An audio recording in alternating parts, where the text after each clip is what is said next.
মজলিস আনসারুল্লাহ বাংলাদেশের ৪৬তম বার্ষিক ইজতেমা অনুষ্ঠিত। সপ্তর্ষি মিডিয়ার প্রতিনিধির পাঠানো ভিডিও চিত্রে এবার থাকছে বিস্তারিত।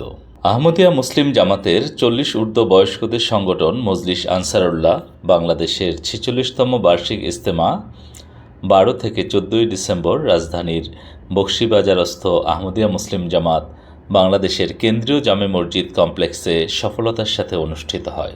৩ দিনব্যাপী এ ইজতেমার উদ্বোধনী কার্যক্রম শুরু হয় ১২ ডিসেম্বর ২০২৫ রোজ শুক্রবার সকাল ১০টায় জাতীয় পতাকা ও সাংগঠনিক পতাকা উত্তোলনের মাধ্যমে। এ সময় সকলে দাঁড়িয়ে পতাকার প্রতি সম্মান প্রদর্শন করে সমস্বরে জাতীয় সঙ্গীত পরিবেশন করেন।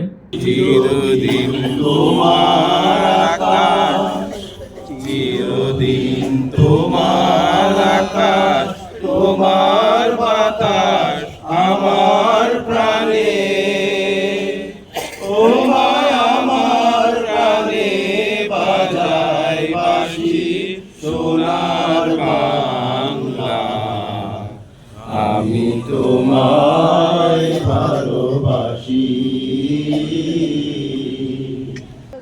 পতাকা উত্তোলনের পর মোনাজাত করা হয়। এরপর ইজতেমার মজলিস আনসারুল্লাহ বাংলাদেশের সদর জনাব মোহাম্মদ ফজল-ই এলাহীর সভাপতিত্বে ইজতেমার উদ্বোধনী পর্ব পবিত্র কোরআন তেলাওয়াতের মাধ্যমে শুরু হয়।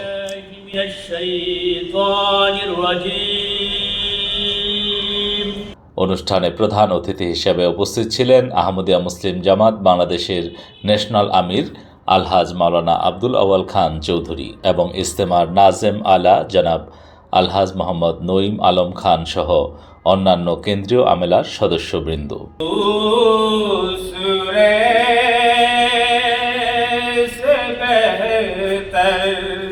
ইজতেমা উপলক্ষে প্রেরিত বিশ্ব আহমদিয়া মুসলিম জামাতের বর্তমান খলিফা হযরত মির্জা মাসরুর আহমদ আয়দাল্লাহ তাআলা বিন নাসরিল আজিজের বাণী পাঠ করে শোনান অনুষ্ঠানের সভাপতি।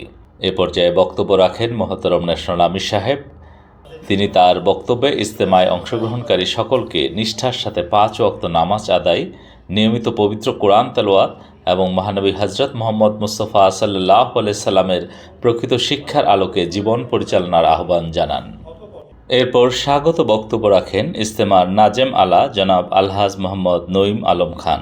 মজলিস আনসারুল্লাহ বাংলাদেশের বিগত ১ বছরের কর্মকাণ্ডের এক ঝলক উপস্থাপন করার লক্ষ্যে আলোকচিত্রের এক আকর্ষণীয় প্রদর্শনী উদ্বোধন করা হয়। ইজতেমার দ্বিতীয় দিন শনিবার সন্ধ্যায় ইজতেমায় আগত সদস্যদের উদ্দেশ্যে বিশেষ তরবিয়তি বক্তব্য রাখেন যুক্তরাজ্য থেকে আগত জনাব মোহাম্মদ আব্দুল হাদি এবং স্বাস্থ্য বিষয়ক প্রেজেন্টেশন উপস্থাপন করেন জনাব ইব্রাহিম খলিল ভূঁইয়া। এ অধিবেশনে শুভেচ্ছা বক্তব্য রাখেন ন্যাশনাল সেক্রেটারি রিশতানাতা জনাব মোহাম্মদ তাসাদ্দুক হোসেন। ৩ দিন ব্যাপী এ ইজতেমায় বাজামাত তাহাজ্জুদ নামাজ আদায় এবং বিভিন্ন দিনই প্রতিযোগিতার পাশাপাশি খেলাধুলারও প্রতিযোগিতা নেওয়া হয়।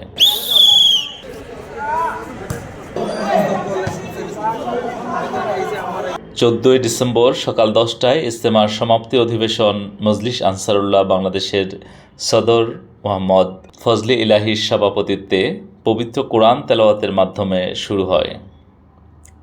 অনুষ্ঠানে বিশেষ অতিথি হিসেবে উপস্থিত ছিলেন আহমদিয়া মুসলিম জামাত বাংলাদেশের ন্যাশনাল আমির আলহাজ মাওলানা আব্দুল আউয়াল খান চৌধুরী। সমাপ্তি অধিবেশনে বিশ্ব আহমদিয়া খলিফা প্রদত্ত ১২ ডিসেম্বরের জুমার খুতবা সকলকে পুনরায় শোনানো হয়। খুতবা শেষে মজলিস আনসারুল্লাহ বাংলাদেশের বার্ষিক প্রতিবেদন উপস্থাপন করেন জনাব শফিকুল হাকিম আহমদ এবং অর্থ বিষয়ে প্রতিবেদন উপস্থাপন করেন জনাব মোহাম্মদ আব্দুর রশিদ। এরপর মহতরম ন্যাশনাল আমির সাহেব গুরুত্বপূর্ণ বক্তব্য রাখেন। তিনি তার বক্তব্যে ইসলামের প্রকৃত শিক্ষা সুন্দরভাবে সবার কাছে তুলে ধরার আহ্বান জানান এবং আত্মীয়তার সম্পর্ক দৃঢ় করার বিষয়ে বিশেষ তাগিদ প্রদান করেন। শেষে কৃতজ্ঞতা জ্ঞাপন করেন ইজতেমার সেক্রেটারি জনাব মোহাম্মদ সরওয়ার মোর্শেদ। পরিশেষে বিভিন্ন দিনই প্রতিযোগিতা ও খেলাধুলা প্রতিযোগিতায় কৃতিত্ব অর্জনকারীদের হাতে পুরস্কার তুলে দেওয়া হয়।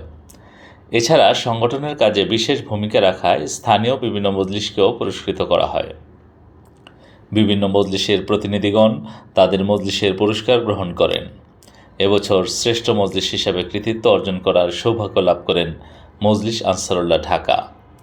এরপর আহাদ পাঠ শেষে বিশ্ববাসীর শান্তি ও সমৃদ্ধি কামনা করে মোনাজাতের মাধ্যমে ইজতেমার সমাপ্তি ঘটে। আসসালামু আলাইকুম রহমতুল্লাহ বরকাতুহু।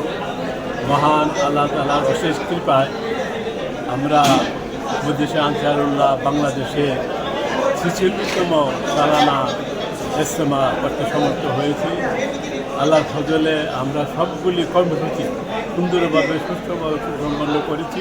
শরীফ মাসুম, সপ্তর্ষি মিডিয়া, নিউজ ডেস্ক।